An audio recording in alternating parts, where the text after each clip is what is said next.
All right. Okay, so for those, I think you all have been here, but just in case you're new to this, my name is Jen Bover. I'm a registered dietitian. I have a Master of Science degree in clinical nutrition. I'm currently working as a inpatient clinical dietitian at St. Joseph's Hospital in New Hampshire. And I have a C6 spinal cord injury from a car accident back in 2001. So today the topic is nutrition for healthy skin, preventing and treating pressure injuries. I'm going to start off just talking about like the basic structure of our skin, and then general nutrition for healthy skin. Then I'll talk a little bit of just about pressure injuries, what they are, risk factors, stages of healing, complications, and some ways to avoid them. And I'll lastly kind of wrap up with nutrition. In case you have a pressure injury, just proper nutrition to help optimize the healing of that wound. So, okay, I'll get started. So the skin is organized into two main layers, the epidermis and the dermis. Each is comprised of specialized cells that contribute to the unique properties of skin. Oh, let me just put my little laser pointer on here, sorry. Okay, so we have the epidermis, which is composed of keratinocytes. And these are, you can see right here, this is the epidermis right here. And it's all 5 different layers of keratinocytes. They start off down at this basal layer, and then, you know, they kind of change a little bit. And as they move up to the top over time, the top 2 layers, they end up kind of dying and sloughing off, and then new ones come up. And these cells serve a barrier function, and they prevent water loss and invasion by bacteria and other toxins. Then we have this second layer here, the dermis right below. And you can see the dermis is made up of collagen, which brings strength to the skin, and elastin fibers, which provide that elasticity our skin has. And you can see that we have veins and arteries and capillaries right in this dermis. So the dermis is what gets all of the fluid and the nutrients. And then the dermis supplies that to the epidermis. So the dermis will provide physical and nutritional support to the epidermis. And then down here, we just have the hypodermis, which is just subcutaneous fat, and it connects the skin to bone and muscle that's below. So nutrition plays a vital role in the maintenance of our healthy skin. So we're going to need to have adequate calories, protein, fluid, vitamins, and minerals for nice, healthy, strong skin. So calories, how many calories do we need to maintain healthy skin? So this will be the same as the calories that we went over a couple of weeks ago to maintain our a healthy body weight. So it's the same sort of, I don't know if you remember, but we determined that paraplegics need 27.9 calories per kilogram of body weight.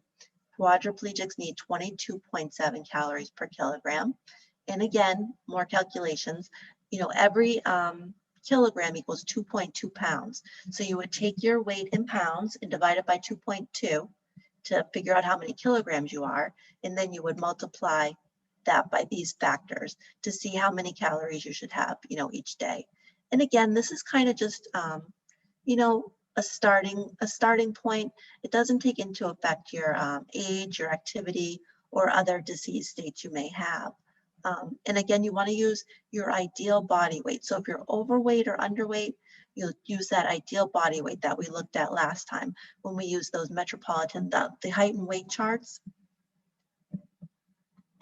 So I just included those again. I don't want to spend too much time on this because, you know, we already went through this, but you would just, you know, subtract paraplegic 5 to 10%, quadriplegic 10 to 15%, and, you know, depending on your frame size, you would get how much what your ideal body weight is. And if you're underweight, you would use the number from the lower range. If you're overweight, you would use the number from the upper range.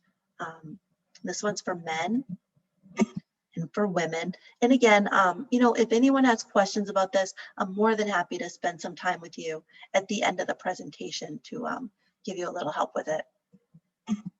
And again, I just included, you know, how to determine your frame size again. Same thing as we did a couple weeks ago with the tape measure around the wrist and compared to your height. So protein is vital for every part of our body, and and our skin's included in this. And these are our needs for, the healthy adult. If you have another disease state, like, say you had kidney disease or liver disease, this may change your needs. But in general, adults under 60 years old need about, 0.8 to 1 gram per kilogram of body weight. It's how much protein you need each day. Adults over 60 need a little more, about 1 to 1.25 grams per every kilogram of body weight. And again, you probably all know this by now, 1 kilogram equals 2.2 pounds. So you would just divide your weight in pounds by 2.2. So fluid is, hydration plays a vital role in the preservation and repair of skin integrity. So it's a few different recommendations, and they're all, work pretty well. So you could do 1 milliliter per every calorie that you consume. So if you consume 2,000 calories a day, that would be about 2,000 milliliters of fluid. And every milliliter is 30 milliliters equals 1 ounce. So 2,000 milliliters would be, roughly about 60 ounces or so. And then you could also do 25 to 35 milliliters for every kilogram of weight you are. That's another formula that you could use. Or you could just do the general 64 ounces, 8-ounce glasses of fluid a day. And then all fluid counts except for alcohol. Alcohol will dehydrate you, but all other fluid counts. If you have oatmeal made with a bunch of water, that would count. If you have soups or stews or fruits and vegetables contain a lot of water. So those are all good options for your fluid needs too. All right, now we'll move on to vitamins and minerals for skin health. So the key I want you to remember is it's important to avoid deficiencies. So more is not always better. So just because, the adequate amount is good doesn't mean that taking, 4 times that is going to be helpful. Sometimes it can even be harmful, as we'll see. So the first vitamin I'm going to talk about is vitamin A. So vitamin A is important for normal vision, your immune system, reproduction. It also helps the heart, lungs, kidneys, and other organs work properly. It has some functions in the skin too. It helps with the integrity and the growth of skin, the production of keratin, and that's a protein that's contained in those keratinocytes, in that epidermis layer of skin. It also acts as an antioxidant. So it helps protect against skin cell and tissue damage. We have a couple different types of vitamin A too. So we have what they call preformed vitamin A, which is also called retinol. And this is usually found in foods of animal origin. We also have beta carotene, and this can be converted to retinol. This is in foods of plant origin, fruits and vegetables typically. So the RDA, the recommended daily allowance for vitamin A, is 900 RAE for men, 700 for women. And RAE, that just stands to retinol acid equivalent, because you have beta carotene, which can be converted. So that's all that means.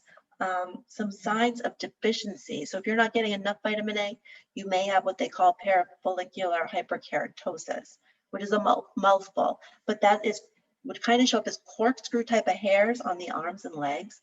You could have night blindness. You could have extreme dryness of your eye or inflammation. Also, vitamin A, the retinol, the preformed vitamin A, this stores in your liver. And as adults get older, they have, sometimes they may store too much vitamin A in their liver. They're not good at getting rid of it. So toxicity could be a real concern in an older adult, getting too much retinol, this preformed vitamin A, and not so much from food, but from supplements. So that's definitely something to be careful of. You want to maybe have, make sure that if you're having a supplement, that it doesn't have any more than 100% of the RDA for retinol. If it has beta carotene, that's okay, because that's not quite as efficient at converting. So the risk of toxicity with that is, I think, very rare, probably unlikely at all. And if you did have toxicity, some signs, Could be a headache, skin irritation, nausea, joint pain. Get some food sources. So look at this, a sweet potato. That's a whole day's worth of your vitamin A, and that's in beta carotene that comes in. So that sweet potatoes are a great source of vitamin A. Spinach, 1 cup has more than you even need for the whole day. Again, that's in beta carotene. So that's all, you know, even though you go over, that's okay. Milk has 1 cup. Milk is fortified with vitamin A. So that's another good source. And again, I think, you know, you don't really have to worry about getting too much vitamin A through your foods, even if it's an animal origin food. That's highly unlikely. So all of these are pretty good sources of vitamin A. All right, our next vitamin, vitamin C. Vitamin C, it acts as an antioxidant, helping to protect our cells from damage caused by free radicals. It helps our immune system work properly. It's also the least stable of all the vitamins, and it's easily destroyed during cooking and food processing. And it has some special functions in our skin. The formation of collagen that gives skin its strength. It's necessary for tissue repair and wound healing. And again, it has antioxidant properties which help protect our skin cells. The RDA, the recommended daily allowance, is 90 milligrams a day for men, 75 milligrams a day for women. Smokers and alcoholics need more. Smokers, their tissues are depleted of vitamin C, and alcoholics have poor absorption of vitamin C, so they would both need more vitamin C. If you had vitamin C deficiency, it could show up as scurvy, which is, you know, the kind of bleeding gums, inflamed gums, muscle weakness, joint pain, loose teeth, and poor wound healing are all signs. Let's see, some foods. So let me see, I'm going to go over toxicity. So the excess of vitamin C could cause kidney stones if you're taking too much vitamin C in a supplement form. Doses in excess of 2,000 milligrams a day could also cause nausea, diarrhea, and abdominal pain. And most of these toxicities I'm going to talk about, they're not from eating too much of these in foods. It's all mostly from supplementation, you know, taking too much in the supplement. So 1 cup of red peppers, excellent source of vitamin C, 155 milligrams. That's more than you even need for the day. Broccoli, another good source. Strawberries, orange, kiwi, sweet potato. So a lot of fruits and vegetables have a nice amount of vitamin C. Vitamin E is our next vitamin. So this has antioxidant and immune boosting properties. It also helps to prevent blood clots in our skin. It functions as an antioxidant, helping to protect our skin cells from damage. The RDA for adults, all adults, is 15 milligrams a day. The upper limit is 1,000 milligrams. So it's safe to have anything below that. Anything over that, you know, could cause problems. Let's see, deficiency is very rare. It could cause, if you were deficient, it could cause neurological dysfunction. Toxicity is also very rare, but large doses could interfere with blood clotting. So this could be of concern, you know, if you had an upcoming surgery, you would want to stop taking any vitamin E. Also, if you're on Coumadin, that may interfere with, taking vitamin E may be problematic as well. So if you look over here, some food sources, it looks like, you know, a lot of nuts and vegetable oils. So we have almonds, sunflower seeds, peanut butter, canola oil, avocado, peanuts, even spinach is a great source. So those are all some food sources there. All right, I'm going to stop sharing. Does anybody have any questions now? There was one question, Jen, about whether doesn't excess vitamin C leave your body. Wait a minute, let me pull it up. The thought was that excess vitamin C goes out of your body with your urine when you urinate.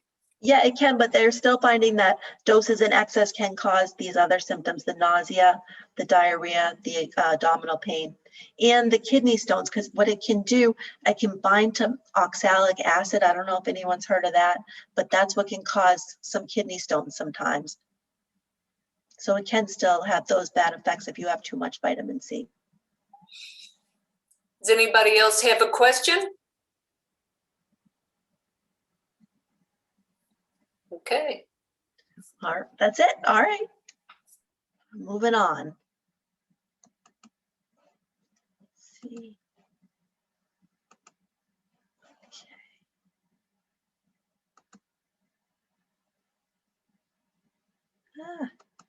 Okay, vitamin D. Wonderful vitamin D. Okay, so vitamin D, it's vital for calcium absorption, which is necessary for strong bones, nerve, and muscle function. Vitamin D also supports a healthy immune system.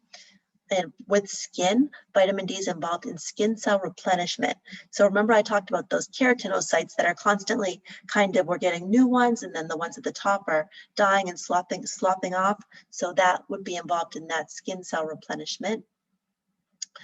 Vitamin D also regulates an antimicrobial protein that's involved in wound healing and tissue repair. However, there is, it is mentioned that there is more research that's needed to really fully understand the impact of vitamin D on wound healing.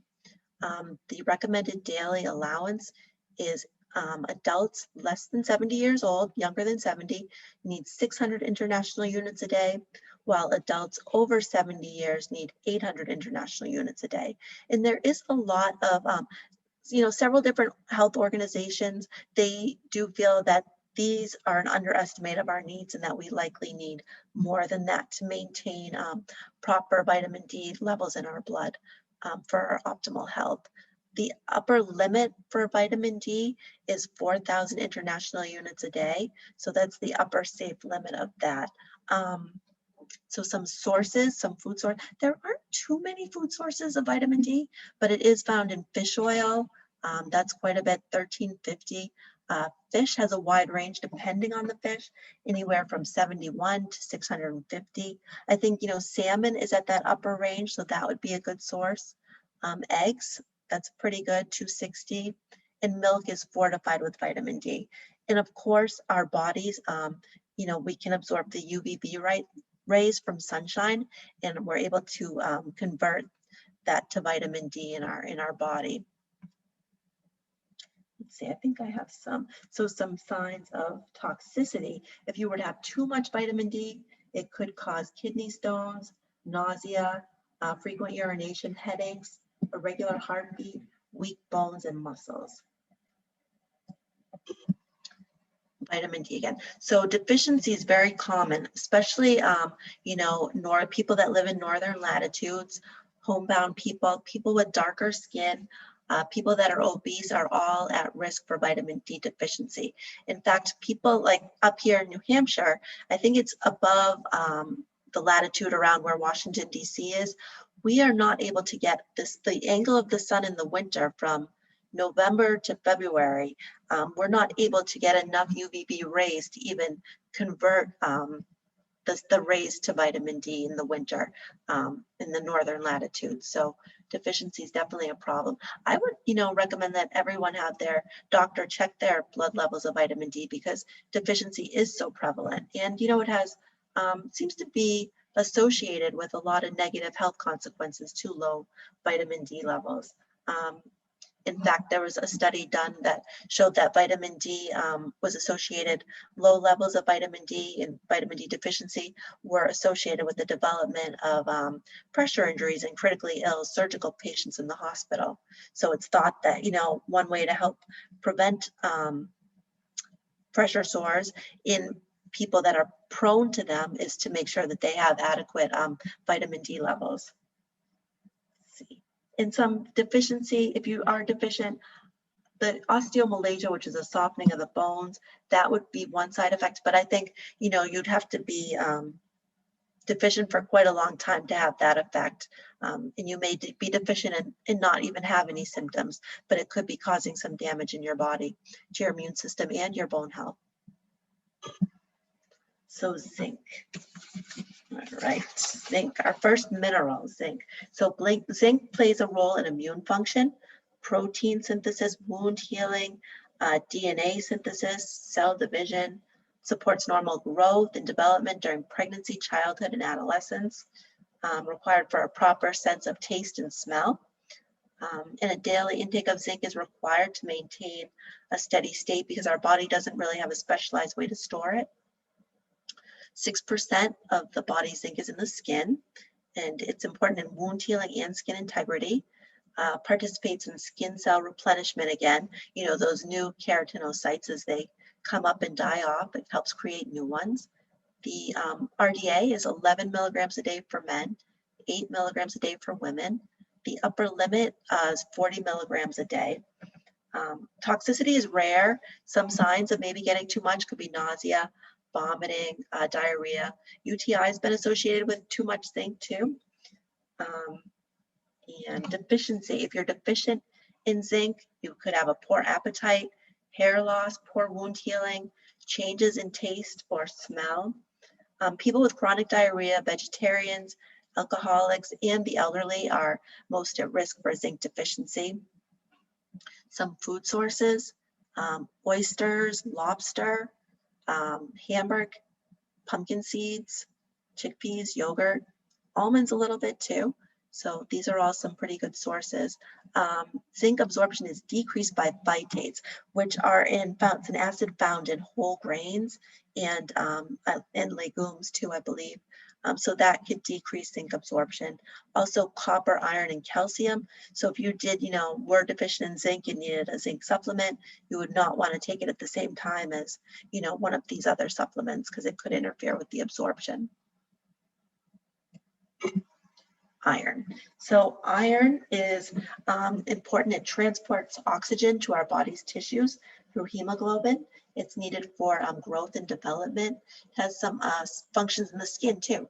It aids in that collagen formation, which gives skin its strength. It supplies, again, oxygen to the skin too. The RDA is 8 milligrams a day for men, 18 milligrams for premenopausal women, 8 milligrams a day for postmenopausal women, with an upper limit of 45 milligrams a day. See, if you are deficient in iron, you could have weakness, fatigue, gastrointestinal upset, difficulty concentrating, feeling cold. If you had too much iron, say you had a toxicity from it, you would have GI upset, nausea, vomiting, constipation could occur, abdominal pain. Overdoses have been shown with as little as over 60 milligrams at one dose. And this could even cause organ failure or coma. So that's important, not to take too much iron at once. In iron absorption, it's decreased by calcium and increased by vitamin C.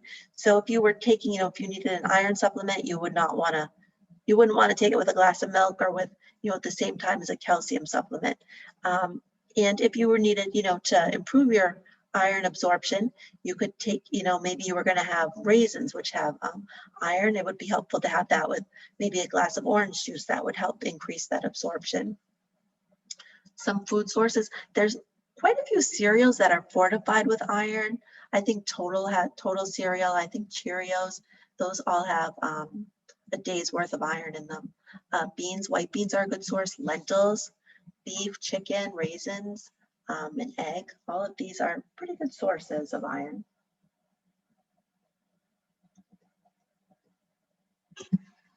All right, pressure injuries. So I'm thinking that everyone knows what a pressure injury is, but I put the definition up here just in case. And then I just kind of wanted to point out too that the skin's tolerance to pressure and shear, which cause pressure injuries, that's greatly affected by several different things, and then including nutrition is an important aspect of, your skin's tolerance. So pressure injuries, some symptoms could be changes in skin color, like that non-blanchable redness in lighter skin tones, or non-blanchable blue, purple skin and darker skin tones. Skin swelling, pain, or tenderness. Skin that feels cooler or warmer to the touch than other areas. Skin loss, exposing deep layers of skin, or pus-like drainage from an open area of the skin. There's 3 common causes of pressure injuries: pressure, shear, and moisture. And pressure is kind of just like it sounds. Constant pressure of the skin on the skin results from remaining in the same position for a prolonged period of time. Shear damage or a dragging force, this could occur like when, say, the head of the bed is raised and the body slides down, the skin kind of sticks to the sheets, but the internal structures of the skin are damaged.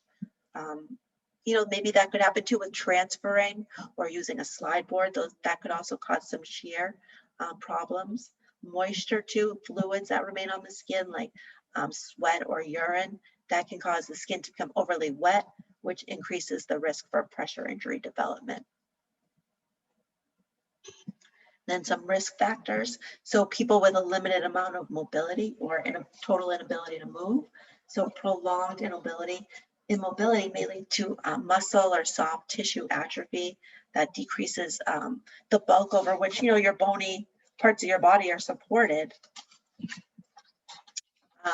Those with prosthetic limbs. So if the device doesn't fit well, the skin can be irritated and a pressure injury can develop.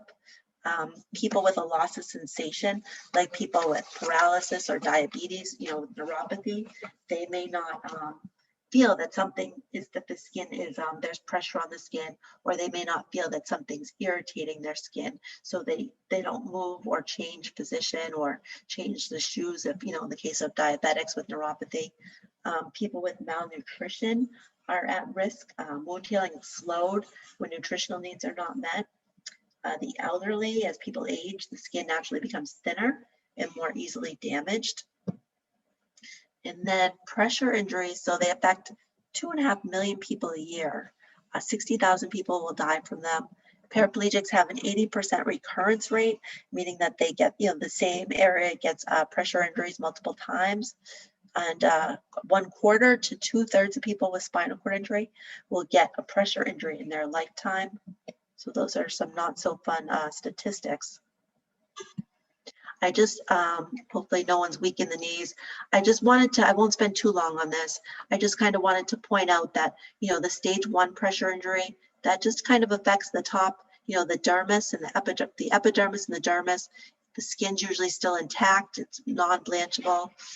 As we go through the stages, stage 2, that kind of the epidermis and then the dermis is exposed. Stage 3 is getting down to that hypodermis, maybe down to the muscle. Stage 4 is down to maybe the bone even. So just the stages, the pressure injury gets worse as the stage goes up. And then I have 2 for, more darkly pigmented skin. Looks a little different, but it's important to be aware of the differences. All right. Hopefully everyone's okay with that. I know sometimes it can make us a little weak in the knees. So wound healing is divided into 3 overlapping phases: inflammation, tissue formation, and tissue remodeling. So inflammation, that takes about 4 to 6 days, and early on inflammation is necessary. It helps clear foreign particles and initiate new tissue formation. However, chronic inflammation, that can be detrimental and delay wound healing. Tissue formation, that lasts about 4 to 24 days. That's when new cells and new tissue are created. And then tissue remodeling occurs. That's the wound starts to be covered and strengthened. Scar tissue is formed. That could be anywhere from 21 days to 2 years. Some of these wounds can take a really long time to heal. When pressure injuries don't heal, we have, a lot of complications. You could have bacteremia and sepsis, infection in the blood, cellulitis, infection of the skin, infection of the heart, infection of the inflammation of the spinal cord or brain, infection of the bone, septic arthritis, abscesses. All these negative things can occur with a non-healing wound. So just a couple tips to prevent pressure injuries through nutrition. So obviously there's many important aspects to preventing pressure injuries, like pressure release, keeping skin dry, but I'm not going to get into all of that. I'll just kind of talk about the nutrition perspective. So maintaining an ideal body weight is really important. So being underweight can increase your risk. Being overweight or obese can increase your risk. In fact, there was a study in 2018. It was found that the highest rates of pressure injuries were seen in underweight and then morbidly obese hospitalized patients. So it's really important to maintain an ideal healthy weight. Adequate nutrition, malnutrition equals an increased risk of pressure injury. So malnutrition, that refers to deficiencies, excesses, or an imbalance in a person's intake of energy or nutrients. People that are obese can be malnourished, and malnutrition reflects the overall status of the individual's health and can contribute to tissue vulnerability, as well as cause delayed wound healing. Poor nutritional status can contribute to the chronicity seen with wounds and inhibits the ability of the immune system to prevent infections. Adequate fluid, so maintaining fluid in your body keeps it working well. It includes adding moisture to your skin. Additional fluid can also aid in hydrating your body, including keeping your skin moist from the inside. And dehydration increases your risk of pressure injury. Alcohol dehydrates the body, leaving less fluid for your skin cells. Also, dry skin is more prone to pressure injury damage and has less elasticity and more prone to tearing from pulling injuries, like from turning or repositioning.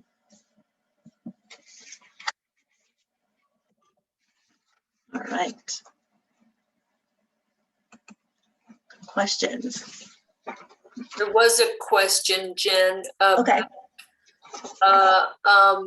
Back in the vitamin area, Okay. what's the difference between vitamin D and D3? Okay, so we have vitamin D2 and D3. So D2 is more from plant. It's, I think, like Erga calciferol, I believe that, and then D3 would be the better one. It's more closely, they're both supplements that you would get in supplements. D2 and D3 would be like in the supplement form. And D3 is more closely to what your body would make from the sun.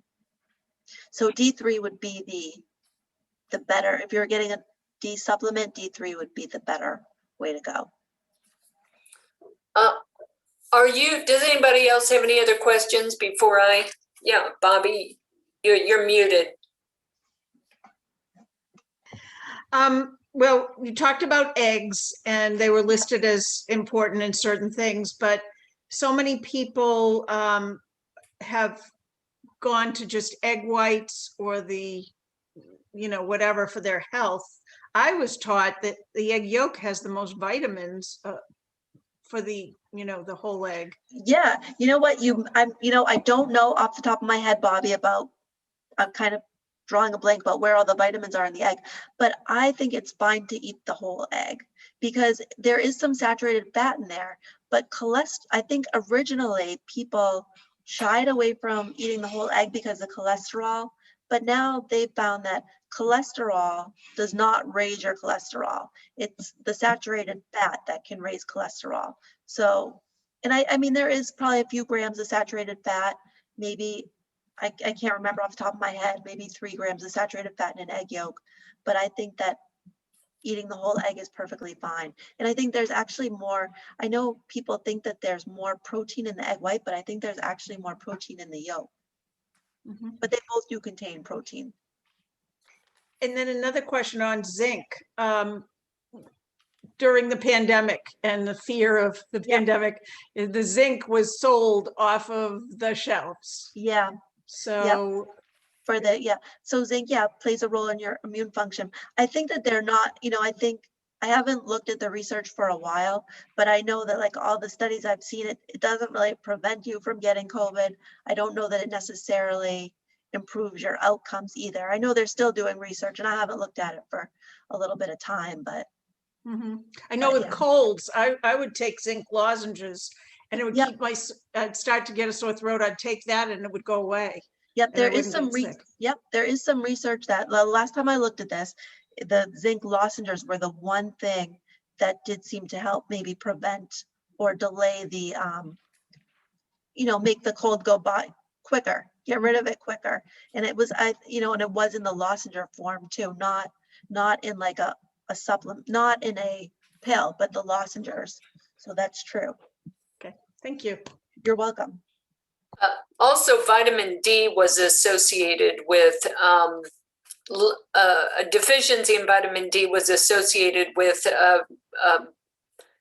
people getting COVID or having worse outcomes, I believe. Exactly. Yeah, exactly. And that's a deficiency. So, you know, and it takes a while to get that vitamin D, you know, the stores up in your body. So if you're deficient and you get COVID and you start taking vitamin D, I don't know that it's really going to help you, you know, right fast enough. But yeah, so vitamin D is really important for your immune function.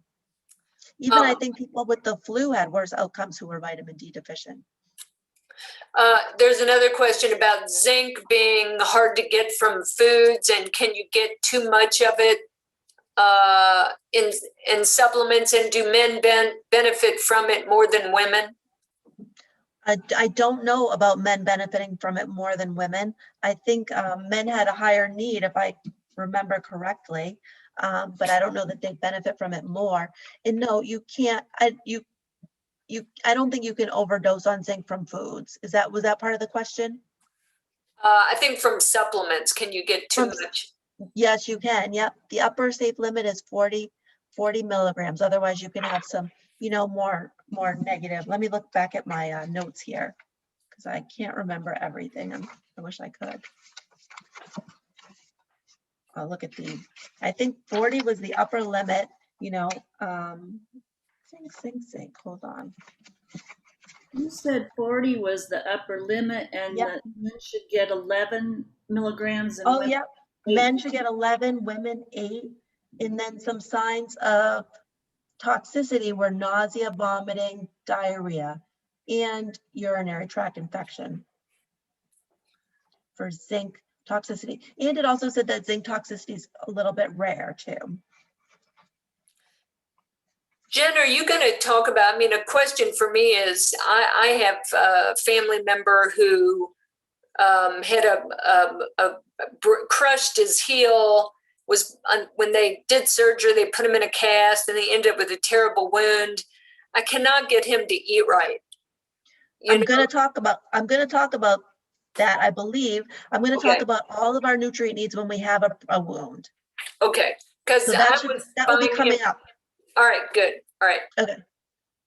One last quick question. Yeah. If you're taking supplements, I heard that sometimes it's better to take them later in the day. When you're sleeping, your body might absorb them better. Is that? I don't know about that. No. Okay. All right. No. And in fact, you know, some vitamins are fat soluble too. So it's helpful to have them with a little fat, you know, like vitamin D or. Yeah. Okay. Should I move on?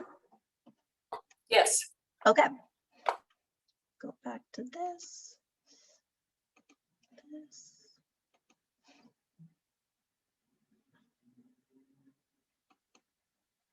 Oops. All right. So nutrition for pressure injuries. Here we go, Liz. So this is for individuals with pressure injuries, all of this information. But I'm not really going to take into account, you know, if someone had an additional underlying medical condition, it may change these needs. You know, if someone had kidney disease or liver disease, they may have additional or different nutrient or fluid needs to take into account, which I'm not going to do here. All right, so if you have a pressure injury, you're going to need extra calories to help your body heal it. So you would need 30 to 35 calories per kilogram of body weight. And now most of these recommendations I'm going to talk about, there was recently several different advisory panels, European pressure ulcer advisory panel. Down here, I have them all. There's 3 different ones, and they got together and they put together some guidelines for the prevention and treatment of pressure ulcers and injuries. So, and these came out in 2019. So most of these recommendations are going to come from this group that did that, these 3 different organizations that got together. So 30 to 35 calories per every kilogram of body weight. So you would do, you know, again, divide your weight by 2.2, and then you can multiply that by 30 to 35.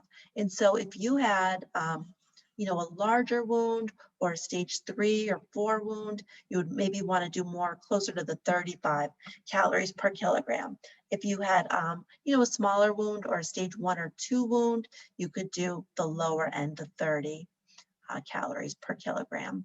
And again, use your ideal body weight. If you're overweight or underweight, you know, go back to those table, the height and weight chart figure out what your ideal body weight is and use that.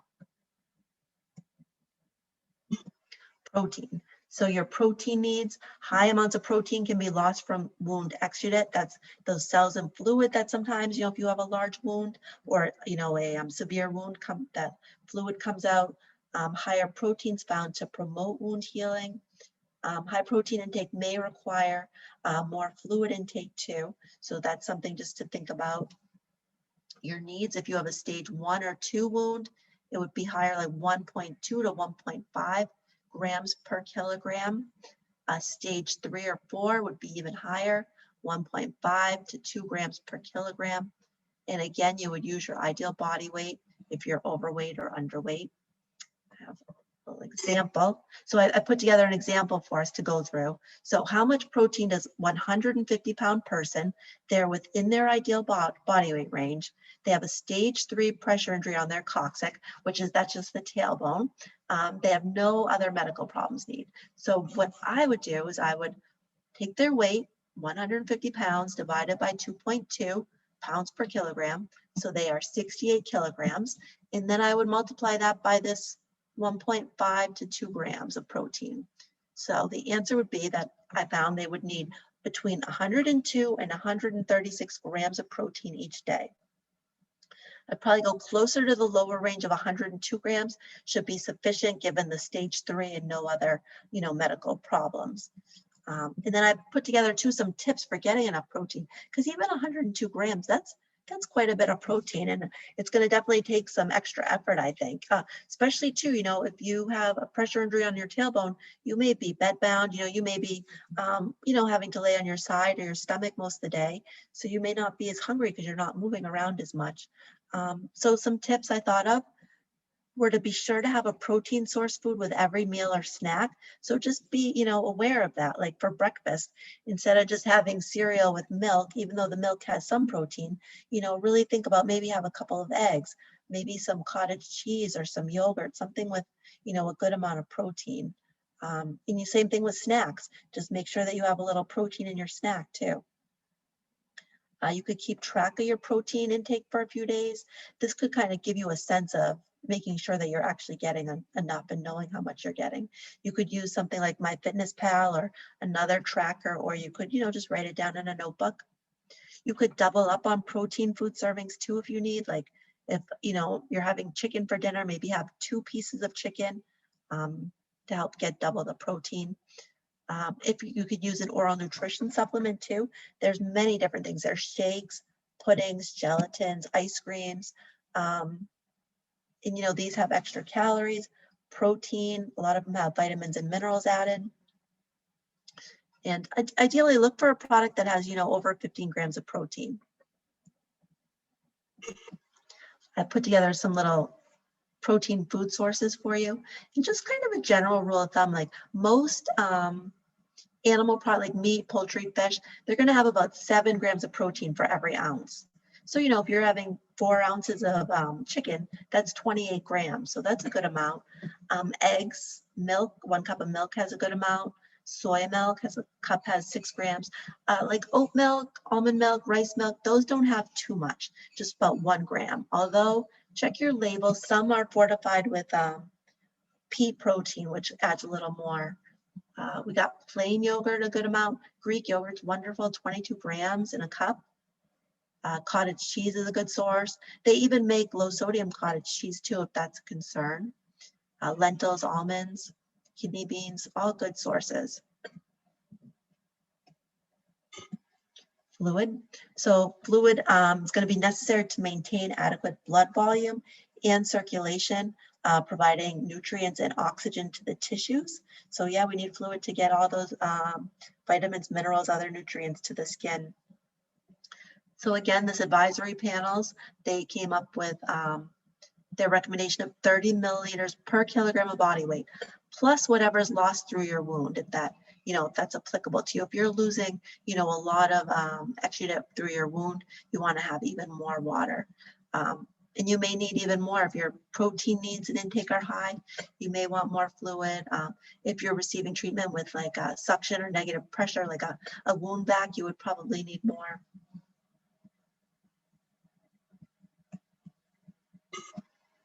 Vitamins and minerals for pressure injuries. I'll go over some of the vitamins and minerals.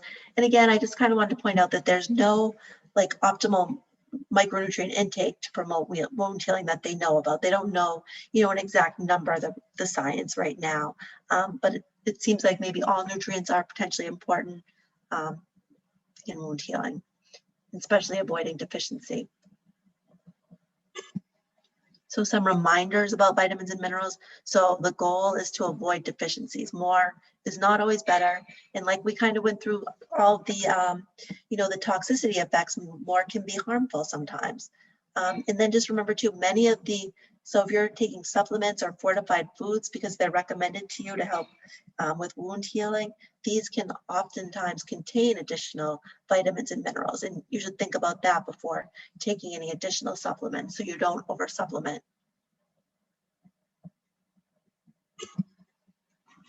All right, so vitamin C, this is going to be important in wound healing. It's needed for collagen formation. The deficiency results in poor wound healing. You could consider supplementing to meet your needs. That's 75 to 90 milligrams a day. And high doses have not been found to enhance healing. They may cause kidney stones, nausea, diarrhea, and abdominal pain, which I think I mentioned before. Also consuming 5 varied servings of fruits and vegetables a day that can provide more than 200 milligrams of vitamin C. So that's more than you even need. So it's pretty easy to get vitamin C. Like you could do chopped red pepper on your salad.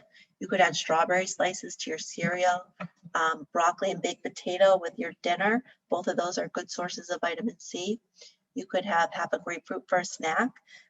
If that interferes, I know sometimes grapefruit interferes with medication. You could do an orange that has nice vitamin C. You could get roasted cauliflower for an appetizer. Vitamin A. This is another one important in wound healing. Deficiency results in impaired wound healing. The optimal dose is not firmly established for healing. And again, that toxicity can be likely with larger doses of that preformed vitamin A, the retinol, in people over 50. So it's safest to keep your supplement at 100% of the RDA or less, or if you do beta carotene, that should be fine. Some tips for getting enough vitamin A. You could make a spinach lasagna. That both spinach and ricotta are good sources. Have a baked sweet potato. Remember that had like 1,000 RAEs in it. Could do cereal with fortified milk, cantaloupe, carrot sticks with hummus for a snack. You could have pumpkin pie for dessert. That's a nice source of vitamin A in the pumpkin. And mostly just eat yellow or orange colored fruits and vegetables. That can give you good amounts of beta carotene, which is converted to retinol. Zinc. So zinc, I think probably most people have heard about for wound healing. Essential for the normal cell growth, and a deficiency may result in impaired wound healing. Supplementation does not demonstrate significant improvement in healing, except if you're deficient. So it's important to know if you're deficient, especially if you have a wound. So you may want to have your doctor check for a deficiency. And if you were deficient, you could supplement with zinc sulfate, 220 milligrams twice a day, no longer than 2 to 3 weeks. And make sure that this is done under your doctor's care only, because remember that upper limit was 40, it was just 40. So, 220 twice a day, that's 10 times more than the upper limit. So you need to have your doctor kind of watching you for signs of toxicity. And this is only if you're deficient. The elderly alcoholics, people with malabsorptive issues like Crohn's disease, or post-surgical patients are the ones most at risk for zinc deficiency. Also those panels that got together for the guidelines for wound healing, pressure injuries, they recommend that people with stage 2 or greater pressure injuries should consume an oral nutrition supplement with added zinc. And some tips to get adequate zinc: you could have Cheerios for breakfast, that's fortified with zinc, grilled shrimp kebabs for dinner, Mediterranean lentil salad for lunch. You could have yogurt for a snack, turkey sandwich with whole grain bread. You could have a lobster dinner. You could have a lean hamburger at a cookout. Those are all nice sources of zinc. Iron and vitamin B12. So deficiencies in iron or B12 can cause anemia. So anemia is a condition where you lack enough healthy red blood cells to carry adequate oxygen to your body's tissues. So iron, that's necessary for the hemoglobin in the red blood cells that carries the oxygen. So that's why iron's important. And then vitamin B12, that's important in making red blood cells. So that's why those are both important to prevent anemia. And the wound healing process relies heavily on oxygenation, and low oxygen levels can stop or slow wound healing stages. That can lead to complications. Anemia is common in individuals with pressure injuries, and reversing anemia can help improve blood flow and oxygen to the injury, and that aids in healing.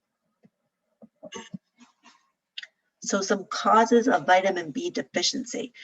So an inability to absorb vitamin B through your diet. So a couple of things are necessary to absorb vitamin B. You need to have enough acid, hydrochloric acid in your stomach to remove the vitamin B12 from the protein. Then you also need, in your small intestine, you need intrinsic factor to help absorb that vitamin B12. So if either of those things are missing, that can cause an inability to absorb B12 through your diet. You could have an inadequate intake. Vegan diet or fad diet may not get enough vitamin B12. It's more common in older individuals, and people that are not able to absorb B12, they may need to take a sublingual B12 supplement, meaning one that kind of goes under their tongue. Then it, just goes right to their bloodstream. The RDA for B12 is 2.4 micrograms a day. My room is getting dark here. I have my notes on deficiency. Hold on.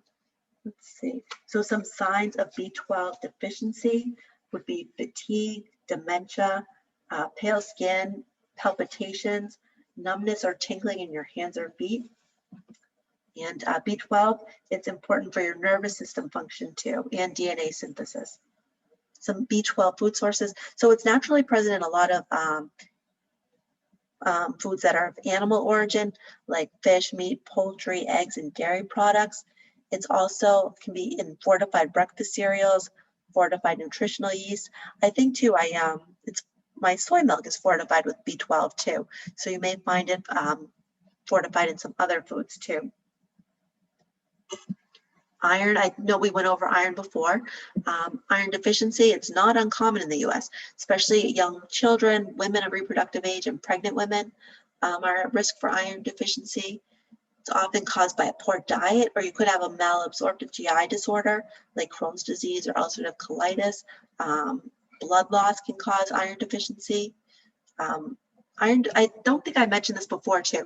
I don't know if you've heard of heme and non-heme iron. So the heme is found in meat and seafood, and this is more easily absorbed in the body. Non-heme is in plant-based foods, not quite as easily absorbed, but you're still able to absorb it. Vitamin C, it helps to improve the non-heme iron absorption. Some tips to consume adequate iron. You could eat fortified breakfast cereals, add white beans to soup, salads, or pastas. Eat dark chocolate instead of milk chocolate. Could have scrambled eggs, wheat toast, and orange for breakfast. Could have a small piece of beef and a baked potato with the skin at dinner. Those are all good sources. I see that we're almost running a little late, but I only have a couple more slides. All right, so arginine. So arginine is important in wound healing. So arginine is a conditionally essential amino acid. This means that regularly our body makes enough of it. So regularly we don't need to get it through our diet because our body makes enough of it. However, when you have a pressure injury, your levels of arginine are decreased and your needs are increased. So this means that at this time, it is essential to get it from outside of the body because your body can't make enough for how much you need of it. Arginine is a direct precursor for nitric oxide, meaning that it helps make nitric oxide, which this takes part in building up repair tissue, and it's a potent vasodilator, meaning that it opens your blood vessels, and that allows for good blood flow and oxygen and nutrient delivery. It's also an indirect precursor for collagen formation, meaning that it helps make something that then makes collagen, and that's important for wound healing. It's thought to be important in the initial phases of wound healing, and then again, at a later stage of wound healing. So arginine. So again, those prevention and treatment of pressure ulcer guidelines for 2019, those panels, they recommended that people with stage 2 or greater pressure injuries, they may benefit from an arginine containing oral supplement. So I just found a couple. There's Juven is one. This is the one we use in my hospital. It contains, not because it's better, just because we probably have a contract with that manufacturer for all of our oral supplements. This contains 7 grams of arginine. It also has zinc and vitamin C. Remember that panel, they also recommended that you have a zinc oral supplement too, if you have a stage 2 pressure injury or greater. Arginate extra. This one looks good to me. It has 4.5 grams of arginine, plus it has 10 grams of protein, the zinc and vitamin C. And I like that it's got that extra protein, which you would need if you had a pressure injury. Hormel makes one too. That's 4.5 grams of arginine, zinc, and vitamin C. So arginine. So sometimes with these arginine supplements, you could have diarrhea, bloating, or abdominal pain. And some tips to maybe help alleviate those side effects would be to consume no more than 9 grams a day. You could also try dividing the doses and sip slowly. And I know, some research I had seen, sometimes those supplements are going to have you take 2 packages a day, but I've even read studies where even just one serving of 4.5 grams of arginine a day had a benefit with wound healing. So I don't know that you necessarily need a lot more than that. And then I have some resources. I just wanted to quickly mention too that just if you have diabetes, it's extra important. It's always important to control your blood glucose, but especially if you have a wound, because elevated blood glucose levels, they can really affect the rate of healing those wounds. I just wanted to mention that, and you may know that already, but I just put together some resources, especially this National Institute of Health, their Office of Dietary Supplements. These fact sheets are wonderful. They have fact sheets on every vitamin, every mineral. They have other supplements too, herbal supplements. They have fact sheets geared toward consumers. They also have more information for health providers. They just have a wealth of information. The National Pressure Injury Advisory Panel, that's where I got those posters of the stages of wounds. They have a lot of information too. Christopher and Dana Reeve Foundation, they have a section on skincare, which could be helpful. All right. It's a lot of information, and I apologize I went over a bit. Does anybody have any questions? So far, there are no questions in the chat. Does anybody have questions they want to say aloud? Yeah. They always talk about B12, but what about the other B vitamins? The other, yes, they're all the B vitamins are good. I originally had I had niacin and riboflavin for skin health too, and those I started to run out of time, and I thought I feel that too. The other B vitamins, they weren't quite as critical to wound healing, and I think that it's rare to be deficient in riboflavin or niacin. I think most of us, it's in so many foods. It's a lot of our breads and cereals are enriched with those vitamins. So I wasn't really too concerned about people being deficient in them. But they are all the vitamins and minerals are important. There's a question about the websites. I think the resources, posting those in the chat. But what I want to say is Jen sends me these slides, and then I post them on the website, and you can go download them, look at them, and the links are clickable. So she usually is very good and sends it to me the same day or the next day, and then I'm a little slower because I've got to go and mess with the website and get it up there. But I have gotten all the slides are up there, all the links are in the slides, and I will do that with this set as well. And even though that recording last week was obviously tricky for me, the slides are up. So I just haven't sent out an email yet, but they are on the website. I think we put Brad to sleep. That's good. Sleep is good. Sleep is important. You guys get tired and can't sleep at night, you go put the presentation on. Well, you did a whole lot of talking. I would be I did a lot of talking. tired after all that. Does anybody else have any other questions? All right. Well, thanks everybody. Thank you.